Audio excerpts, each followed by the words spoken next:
I hadn't really thought about being a female chef at all in my career. It just was about being the best that I could. So I was singled out. And then I thought, what if I'm the first woman to lose the third star, and also maybe prove everyone that maybe women aren't strong enough. So I put a lot of pressure on myself. Welcome to Imposters, a podcast from the Telegraph. Have you ever had that creeping feeling that you don't belong somewhere, or that you don't deserve your success, even though you know deep down that's not true? Yeah, me too. I'm Claire Cohen, the Telegraph's women's editor and co-founder of our Women Mean Business initiative. In this podcast, we square up to imposter syndrome and demand to know what its deal is. In each episode, I talk to a woman who is out there carving a successful career in a challenging industry, whether that's food or film, fashion, or even flying to the moon. I want to know if they've ever experienced imposter syndrome. If so, what convinced them to keep going anyway? If not, what's their secret? So without further ado, let's meet this week's imposter. My guest today is a woman who has spent most of her life in the kitchen. Her career has seen her work with the likes of Duchess, Gordon Ramsay and Heston Blumenthal. Now, as the first female UK chef to be awarded 3 Michelin stars for her own restaurant, Core, which she only opened 4 years ago, she's essentially won the Olympic gold medal of her industry, something she first dreamt of as a teenager working in a local restaurant in County Antrim. I, for one, can't wait to hear how she did it. So welcome to Imposters, Clare Smyth. Hi, thank you. So 3 Michelin stars. You've done it now, right? You can take your foot completely off the gas. Absolutely not. The pressure really starts now, believe it or not. The expectation of every customer goes up with 3 Michelin stars, and they must be maintained every year. So every day, every dish, people are expecting 3 Michelin star standard, and it's got to be delivered without fault. And those stars will be awarded every year, and there will be multiple inspections by Michelin inspectors throughout the year, up to 6 times a year for 3 Michelin starred restaurants. We don't know when they're coming in. They book under false names and they leave, and we don't know if they've been or not. So the pressure absolutely starts here, but it's something that I'm very familiar with in my past, having worked in 3 Michelin starred restaurants, having headed one up for 8 years myself previously. I know what it takes. I should say probably that we're speaking during the 3rd national lockdown. So restaurants aren't currently open, but when they are you looking at every customer thinking, could they be a Michelin inspector? Yes, absolutely. But, ultimately, I'm looking at every customer to be an individual, and to try and exceed that individual's expectations. And every single person is different. Sometimes it might be, a young person that's never been to a Michelin starred restaurant before, or an elderly person that could be eating in fine dining restaurants their whole lives. And it doesn't matter their backgrounds, where they've been from. We need to tailor every guest's experience, and that's what we aim to do.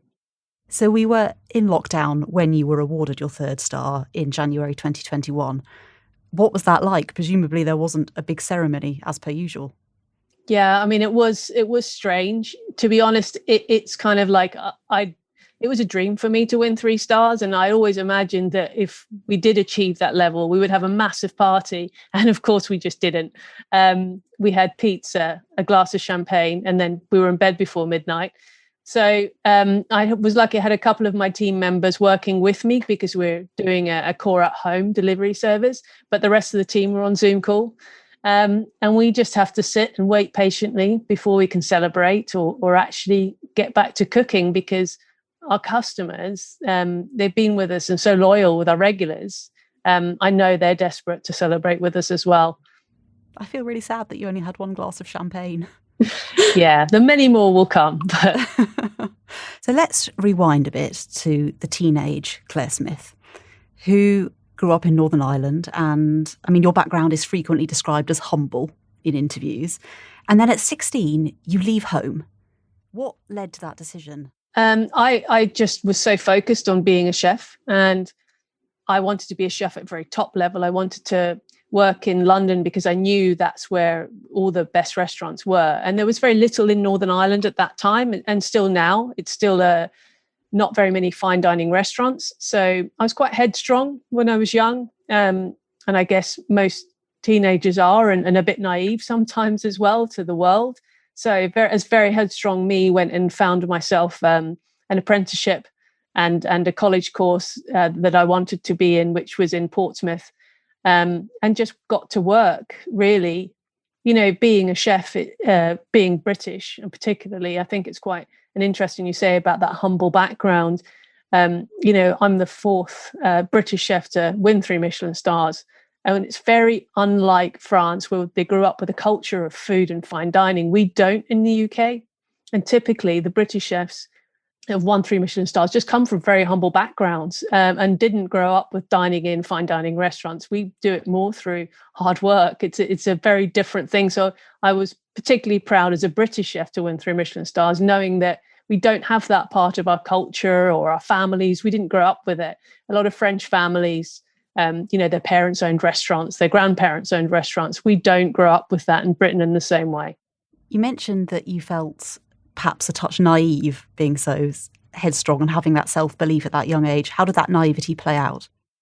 I think just not knowing what the wider world was like. It was, my first time into, the big wide world and the dangers of it and the expense of living in a big wild world, and getting an apartment in London for the first time when I was 17 years old.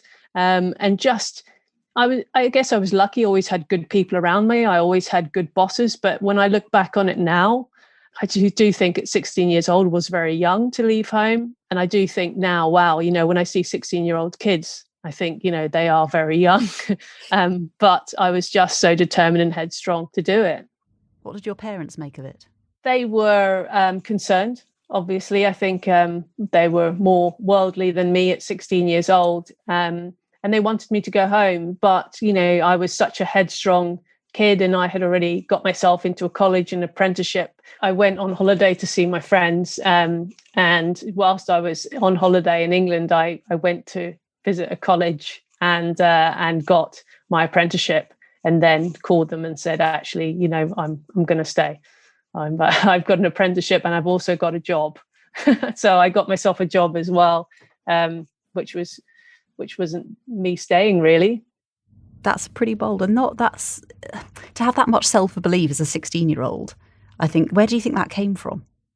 I don't know. I was working in local restaurants from the age of 12 in my school holidays. And I absolutely loved it. And I was quite independent and I had saved a lot of money. I'd saved my money, I had nothing to spend it on. And I also was quite competitive. I used to ride horses and compete against my big brother. And so, I just cracked on with it and was quite responsible. I ended up one of the restaurants when I was 15 years old, actually cooking in the restaurant and the head chef wasn't there. And I was able to do it. And I was reading constantly about chefs and restaurants and learning as much as I could. I was obsessed by it from a very young age, like people are obsessed by pop stars and sports. Food was like that for me. So my knowledge by the age of 16 was quite great. So listeners will be able to hear that you're not speaking with a Northern Irish accent. What happened? Pretty quickly after I left home, I lost my accent. As quick as 2 weeks, probably. Wow. I remember my mum phoning me and she's just like, you've lost your accent completely. I don't know if it was part on purpose or of trying to fit in. I think when you're a 16-year-old with a thick Northern Irish accent and you just want to fit into the kitchen and your work, was probably a part of it was maybe on purpose, but I guess it was at that age where it was still possible to lose my accent. Well, that leads us into the topic of our chat quite nicely, which is imposter syndrome. That feeling that you aren't supposed to be somewhere or that you don't deserve your success sometimes. Is that something you felt yourself? I think so. I think there are definite points in time where I think that I don't deserve my success. I do think there are times where I think that maybe I'm not as good as that other people think I am, or maybe that I'm maybe lucky in a way. There is definitely points in time where I think, that I have to do more work to make sure that I am good enough or that I do live up to my reputation. Are there any specific triggers for those thoughts? I don't know. I think they happen on and off. I'm someone that has to put in a lot of work to prove to myself that I'm good enough. I make sure that, and that also gives me comfort. Like, I find it a lot less stressful if I just do my research and that I put the work in, so I know 100% what I'm doing. So I'll always kind of fall back on my training. So I think doing the work and knowing that you have the knowledge is really, really important. And also just telling yourself, like, backing yourself. I've had many situations where, for example, one of the big things for us food critics, for example, will say things about you and quite hurtful, and it's very personal for me. But I'll tell I'll go back over it and I'll just look at my experience and my success and what I've achieved, and then be like, I know what I'm doing. I know what I'm talking about. I feed 500 people a week. I've been doing it for 20 years. I've held 3 Michelin stars for 8 years. I've been working at 3 Michelin star level for 15 years. And I look at all my successes and I think, you know what, I do know what I'm doing. I know exactly what I'm doing. I know better than them. And so I do have to just remind myself sometimes that whilst I think sometimes, yes, success is lucky, it isn't when you really think about it and just add it up. Core's been fully booked since the day it opened. We achieved the first restaurant in history to enter the Good Food Guide with 10 out of 10. We achieved 5 a rosette straight away. I've been given an MBE, a doctorate. I've done all these things that I've been given in my career. It's kind of sometimes you have to remind yourself, yes, I do know what I'm doing. There will always be critics out there. There'll always be that. But I think falling back on your own experience, like I remember a headline in a newspaper when we opened that said, just when I thought restaurants couldn't get any more ridiculous, Call by Clare Smyth opens. And that was my first headline. And actually, it was completely unfair. The food critic hadn't even eaten at Core. Of course, I spoke to Gordon about it straight away. He said, sue them. But it's the kind of thing that at the top level, you're going to get. People are out to get you. And that person was waiting outside Core to eat on our opening night and didn't have a booking. And it was actually her husband. And I fed him some food at the bar. And person really was completely against fine dining and were just out to be nasty. But at top level, you're always going to get critics. And it's hard for chefs when it becomes so public. I think it's important to just tell yourself every now and then, yep, I do know what I'm doing, and keep moving forward and not let it affect, because I think factoring in there's always going to be a certain amount of criticism is quite an important thing to know and just accept.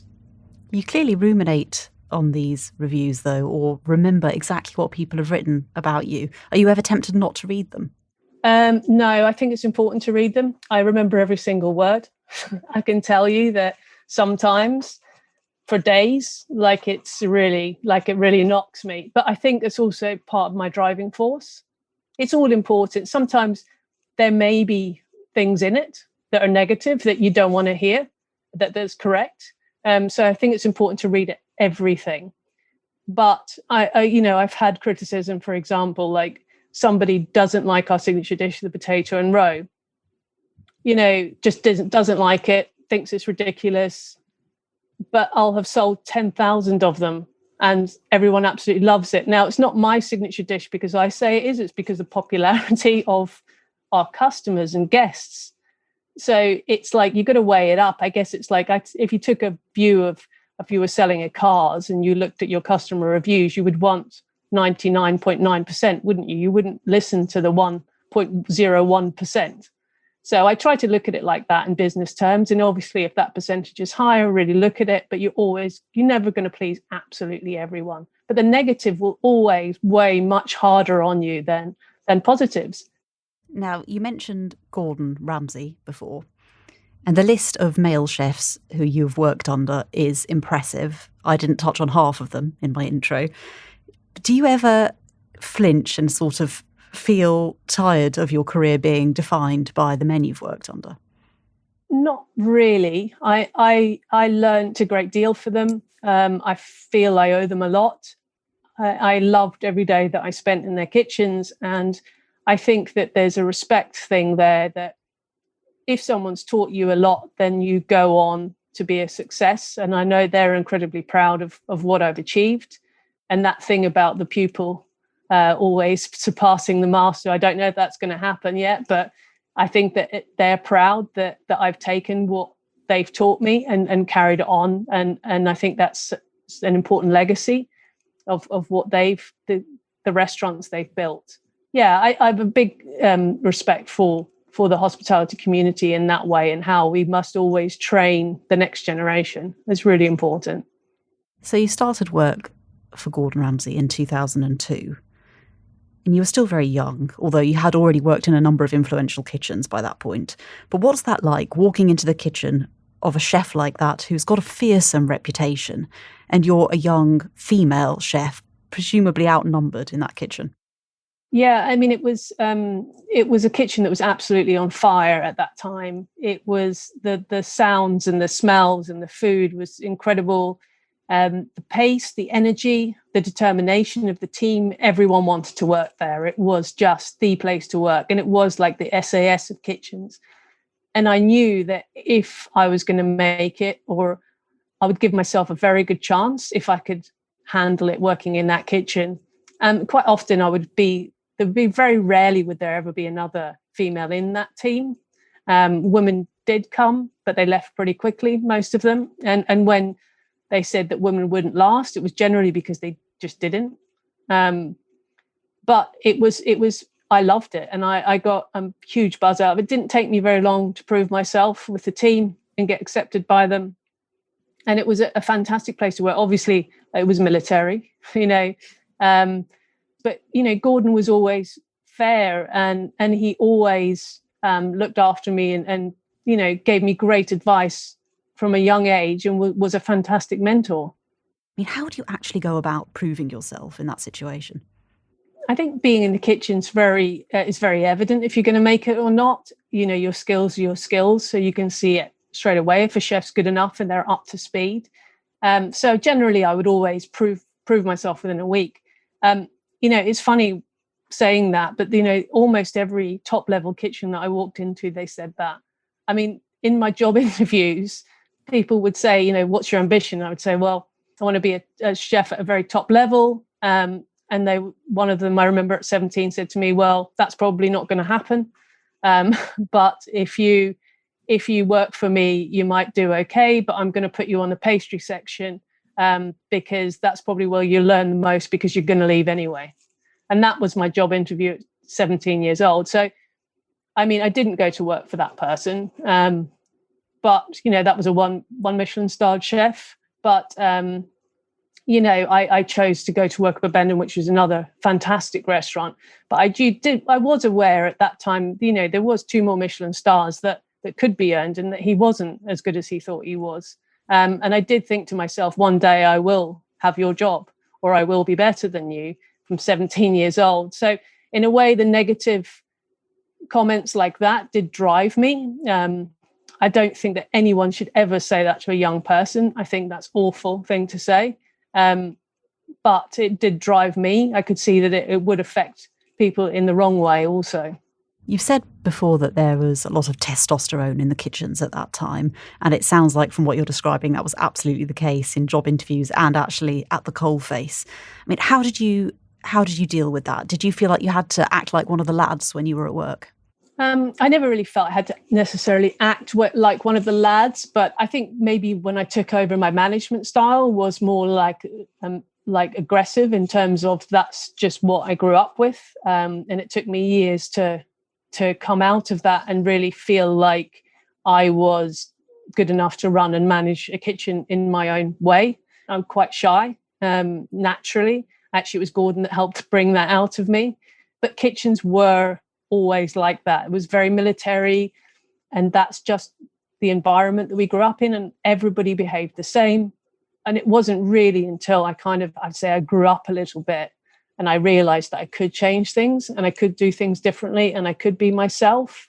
Then I started to change the way I managed kitchens and transformed them, really. So you felt like in those early days you had to shout, essentially, to fit in with that macho kitchen culture? Very much so. And I think also because it was what was expected, and being the first woman, for example, people are really watching me, or were watching me, to see if I could cope, if I could do it.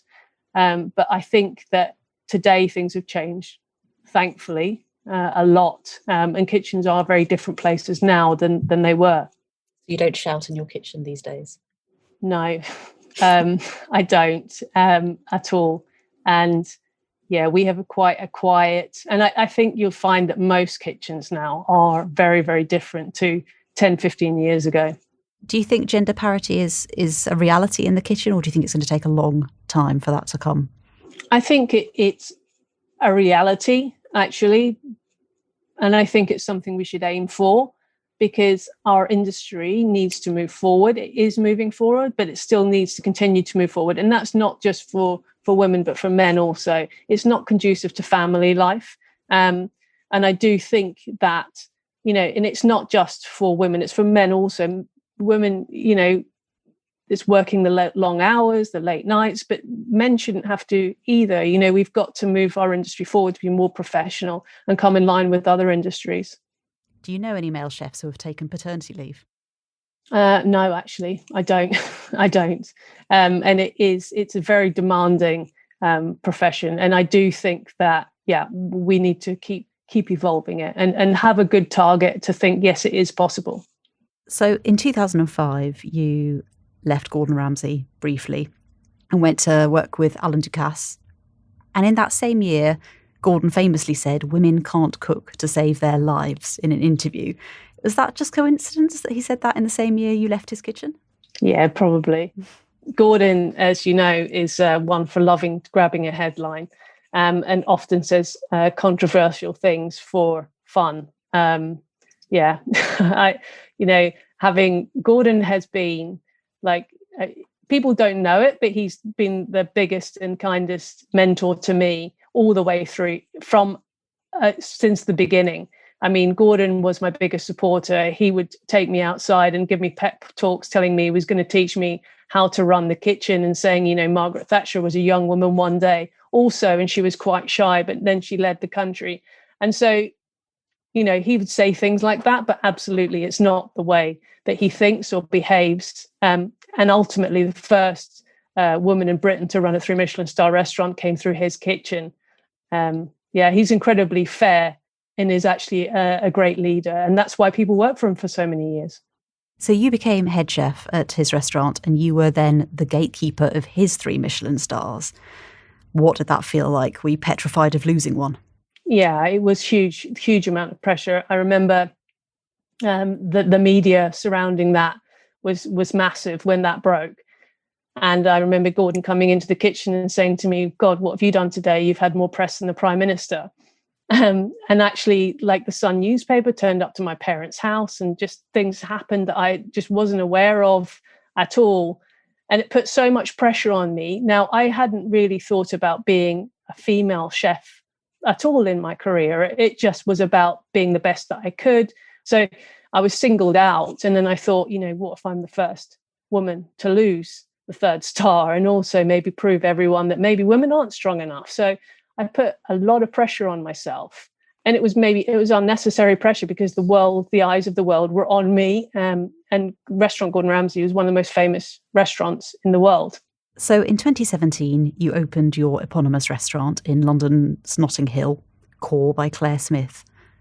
How did that feel to have your name in lights, and why did you decide to put your name in the title?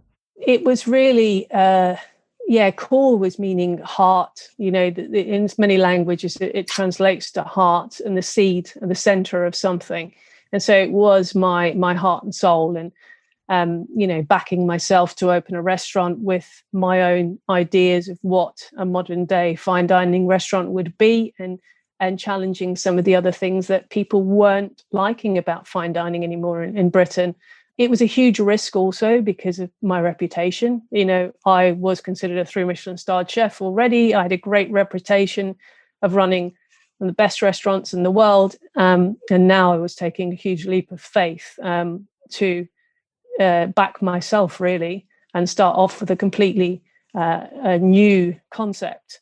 But obviously, I took that step. And here we are. We started off quite modest and quite humbly, and then just continued to reinvest in the business. And I was surprised pleasantly by the following that I had, that I didn't realize that I had, in terms of customers. And I didn't realize that. I wondered if people would come when we opened, but we were fully booked from day one, and people wanted to support. And that was a really nice surprise for me.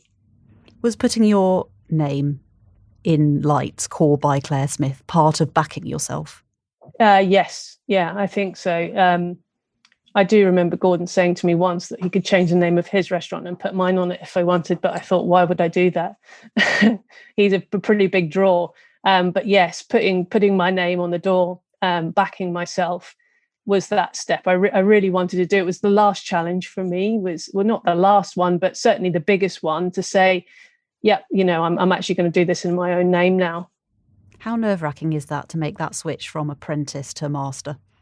Well, it's risking everything. So it could have gone from hero of having a great reputation. I was a partner in a fantastic restaurant, and it was a big step to just take it hero to zero, start from scratch with a new team, and build something up as a different concept. So it was a huge risk.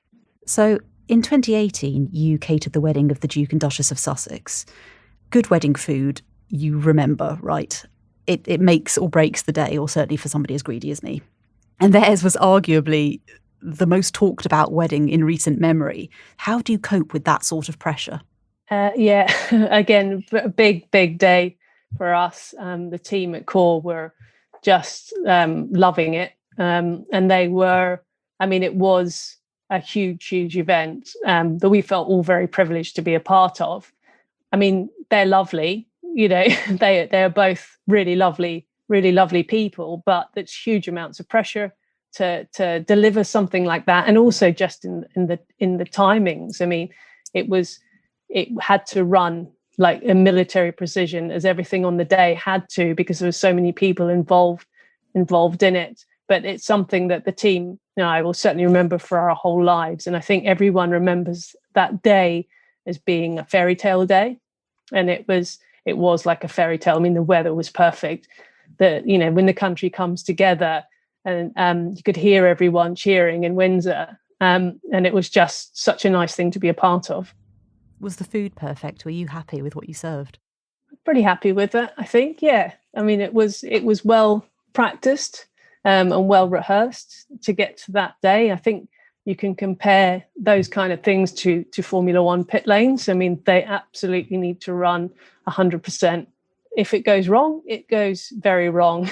But that's all into the training, and the training that's gone on before it. Every event of that kind of size, there's a huge amount of development that goes into those days. Working in a kitchen is physically and mentally exhausting. Does that take a toll on your general well-being? It's typically long hours. I think, I'm more of the creative side now. So I run the business, I operate the business, and I create the dishes. I have a development chef. I have a head chef who runs the kitchen every day. So I guess it's not necessarily that I'm chopping onions anymore. Sometimes I think, I'd love to be chopping onions because I miss it. But there's just not the same, and it's not the best use of my time. I have a brilliant team of young people that are coming up through the ranks in the same way that I did, who are gaining those skills now. So it's not necessarily physical so much anymore. It's more mental. And I think we all grow up and evolve differently. But I do spend a lot of my time running the business and sort of driving that forward. I did read that your routine when the restaurants open is, I think you used the word obsessive. Is that how you approach your career? In your whole life, is obsessive a word you would use to describe yourself? I think in my career, definitely. In my personal life, no. I'm pretty easygoing in my personal life. But at work, I am very much, I like to do every service. So I'm always here till the last main course, the last plate of food gets served, I check every single thing that leaves the kitchen. And I just have that, I know that attention to detail, it's what it's required to be at a very top level. And it's second nature to me. I look at everything, I check everything, I see everything, I question everything all the time around me. But again, it's something that I've just been trained to do. So what does the future hold? You've got 3 Michelin stars. We haven't seen a huge amount of you on television, for instance. Is that something that you would be like to explore? Not at this moment in time. I'm not saying it never will happen in the future, but it's not in my plans, and it's not really my character. I think that I've got a lot more to focus on and achieve in the kitchen, and opening new restaurants. And as a businesswoman, I really enjoy operating business and being entrepreneurial. Television, maybe it's my shy nature, but it's not something that I feel that I'd be particularly natural at. I feel my skills are better used elsewhere, and it's what I'm passionate about. So I think definitely looking at product lines and opening further restaurants. We are opening a restaurant in the next few months in Sydney, Australia, but potentially after that, back here in London in the next couple of years. Thank you so much to this week's imposter, Clare Smyth. Bit gutted that I wasn't able to interview her over a 3 Michelin star meal, but hey, that's lockdown for you. And my fellow imposters, we've come to the end of this series. If you've enjoyed listening and you'd like to rate us 5 stars and leave a glowing review on Apple Podcasts, it really helps other people find the show. And it gives my imposter syndrome the validation it needs. And if you're now twiddling your thumbs and you'd like to discover loads more quality content from The Telegraph, you can visit telegraph.co.uk/imposters and get yourself a free 30-day trial. And if you've missed any episodes, what are you doing? Priyanka Chopra Jonas, Samantha Cameron, June Sarpong, and many more are waiting to tell you how they kicked their imposter syndrome. That's all from me for now. Goodbye. Imposters was produced by Maddie Hickish and Theodora Laludis. Sound mixing was by Elliot Lampitt, and it was a Listen Entertainment production for The Telegraph.